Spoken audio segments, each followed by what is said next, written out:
Assalamualaikum warahmatullahi wabarakatuh. Perkenalkan, nama saya Cutia Sarunisa Putri Rimawan dari kelas 10 MIA 2. Saya akan menjelaskan mengenai kebenaran Al-Quran dalam semua aspek kehidupan. Kebenaran ajaran Al-Quran memuat semua aspek kehidupan. Isi kandungan Al-Quran digali dan dikembangkan ke dalam berbagai bidang disiplin keilmuan.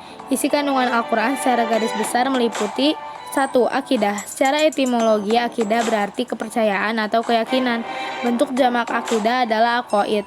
Akidah juga disebut dengan istilah keimanan. Orang yang berakidah berarti orang yang beriman atau orang mukmin. Sedangkan secara terminologi, akidah diartikan sebagai suatu kepercayaan yang harus diyakini dengan sepenuh hati, dinyatakan dengan lisan, dan dimanifestasikan dalam bentuk amal perbuatan. Akidah Islam adalah keyakinan berdasarkan ajaran Islam yang bersumber dari Al-Quran dan hadis. Seorang yang menyatakan diri berakidah Islam tidak cukup hanya dengan mempercayai dan meyakini keyakinan dalam hatinya, tetapi juga harus menyatakannya dengan lisan dan harus mewujudkannya dalam bentuk amal perbuatan atau amal soleh dalam kehidupannya sehari-hari. Inti pokok ajaran akidah adalah masalah tauhid, yakni keyakinan bahwa Allah Maha Esa. Setiap muslim wajib meyakini kemahaesaan Allah Subhanahu wa Ta'ala. Orang yang tidak meyakini kemahaesaan Allah berarti ia kafir, dan apabila meyakini adanya Tuhan selain Allah berarti ia adalah orang musyrik. Penjelasan Al-Quran tentang pokok-pokok ajaran akidah yang wajib diyakini oleh umat Islam salah satunya adalah seperti yang terdapat pada Quran Surat Al-Baqarah ayat 163. 2. Ibadah dan muamalah. Secara bahasa, ibadah artinya mengabdi atau menyembah, sedangkan secara terminologi, ibadah berarti menyembah atau mengabdi sepenuhnya kepada Allah Subhanahu wa Ta'ala dengan tunduk, taat, dan patuh kepadanya. Ibadah merupakan bentuk kepatuhan dan ketundukan karena keyakinan terhadap keesaan dan keagungan oleh Allah Subhanahu wa Ta'ala sebagai satu-satunya Tuhan yang berhak disembah. Al-Quran menegaskan bahwa tujuan penciptaan jin dan manusia hanyalah untuk beribadah kepada Allah Subhanahu wa Ta'ala, sebagaimana yang tersurat dalam firman Allah Subhanahu wa Ta'ala pada Quran Surat Az-Zariyat ayat 56. 3. Macam-macam sifat ibadah. A. Ibadah mahdah, yaitu ibadah yang tata cara dan tekniknya telah ditentukan secara jelas seperti sholat, puasa, zakat, dan haji. B. Ibadah ghairu mahdah, artinya ibadah yang bersifat umum, tata caranya tidak ditentukan secara khusus. Ibadah ghairu mahdah ada yang memang bentuknya adalah ibadah seperti membaca Al-Quran atau juga bersedekah. Selain itu, ibadah ghairu mahdah juga bisa berupa kegiatan umum, tetapi menjadi bernilai ibadah karena diniatkan untuk mencari ridho dari Allah Subhanahu wa Ta'ala, seperti bekerja mencari rizki yang diniati dengan ibadah. 4. Akhlak. Secara etimologi, akhlak berarti perangai, tingkah laku, tabiat, atau budi pekerti. Kata akhlak adalah bentuk jamak dari kata kholak. Secara terminologi, akhlak adalah sifat yang tertanam dalam jiwa manusia yang muncul spontan dalam tingkah laku hidup sehari-hari. Dalam konsep bahasa Indonesia, akhlak biasa diartikan sebagai etika atau moral. Akhlak merupakan satu fundamen penting dalam ajaran Islam. Rasulullah SAW bahkan menegaskan bahwa tujuan diutusnya beliau adalah untuk memperbaiki dan menyempurnakan akhlak mulia dari manusia. 5. Hukum. Kandungan-kandungan hukum yang terdapat di dalam Al-Quran ada yang bersifat global, garis besar atau mujilam, dan ada yang bersifat rincian, tafsil. Beberapa ayat Al-Quran yang berisi ketentuan hukum antara lain adalah A. Quran Surat An-Nisa ayat 10. Dalam masalah hukum, Al-Quran memuat kaidah-kaidah dan ketentuan dasar bagi umat manusia. Salah satu isi pokok ajaran Al-Quran ini bertujuan untuk memberi pedoman pada umat manusia agar kehidupan menjadi adil, aman, tentram, teratur, sejahtera, bahagia, dan selamat dunia maupun akhirat.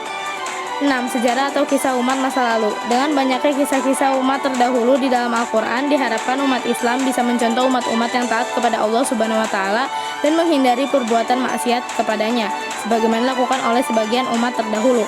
Pada dasarnya, Al-Quran banyak menjelaskan tentang sejarah atau kisah umat pada masa lalu. Sejarah atau kisah-kisah tersebut bukan hanya sekedar cerita atau dongeng saja, tapi dimaksudkan untuk menjadi ibrah atau pelajaran bagi umat Islam. Dengan berkaca dari kisah-kisah terdahulu, umat Islam bisa menjalani kehidupan agar sesuai dengan petunjuk yang diberi pada Al-Quran. Hal ini ditegaskan oleh Allah Subhanahu wa Ta'ala dalam firman-Nya pada Quran Surat Yusuf ayat 111. 7. Dasar-dasar ilmu pengetahuan sains dan teknologi. Al-Quran menekankan bahwa penguasaan ilmu pengetahuan dan teknologi adalah hal yang sangat penting dalam meningkatkan peradaban manusia. Sebagai kalamullah, Al-Quran banyak mengandung ayat-ayat yang memuat pengetahuan dan teknologi. Karenanya Al-Quran adalah kitab suci yang ilmiah. Pengetahuan dan teknologi yang tersirat dalam kandungan Al-Quran dapat dikembangkan guna kemaslahatan dan kesejahteraan hidup manusia. Hal itu diisyaratkan pada ayat Al-Quran untuk pertama kalinya diturunkan kepada Nabi Muhammad SAW, yaitu Quran Surat Al-Alaq ayat 1-5. Membaca adalah faktor terpenting dalam proses belajar untuk menguasai suatu ilmu pengetahuan. Ayat yang pertama kali diturunkan tersebut diawali dengan perintah untuk membaca. Ini mengindikasikan bahwa Al-Quran menekankan betapa pentingnya membaca dalam upaya mencari dan menguasai ilmu pengetahuan. Ayat lain yang berisi dorongan untuk menguasai ilmu pengetahuan juga dijelaskan dalam Quran Surat Al-Mujadilah ayat 11.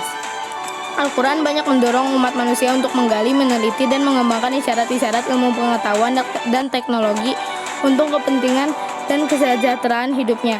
Isyarat-isyarat ilmu pengetahuan dan teknologi tersebut diantaranya berkenaan dengan ilmu kedokteran, farmasi, pertanian, matematika, fisika, kimia, biologi, ilmu anatomi tubuh, teknologi perkapalan, teknologi pesawat terbang, dan lain sebagainya, di mana dalam sejarah perkembangan peradabannya umat Islam telah melahirkan banyak cendekiawan Muslim yang berhasil membuahkan penemuan-penemuan bersejarah dalam berbagai bidang ilmu pengetahuan dan teknologi. Di antara cendekiawan Muslim tersebut ialah Ibnu Rushd, Al-Farabi, Ibnu Sina, Ibnu Maskawai, Al-Khawarizmi, dan lain-lainnya. Penemuan ini juga dikembangkan lagi oleh para ilmuwan barat ketika peradaban kemudian mulai meningkat.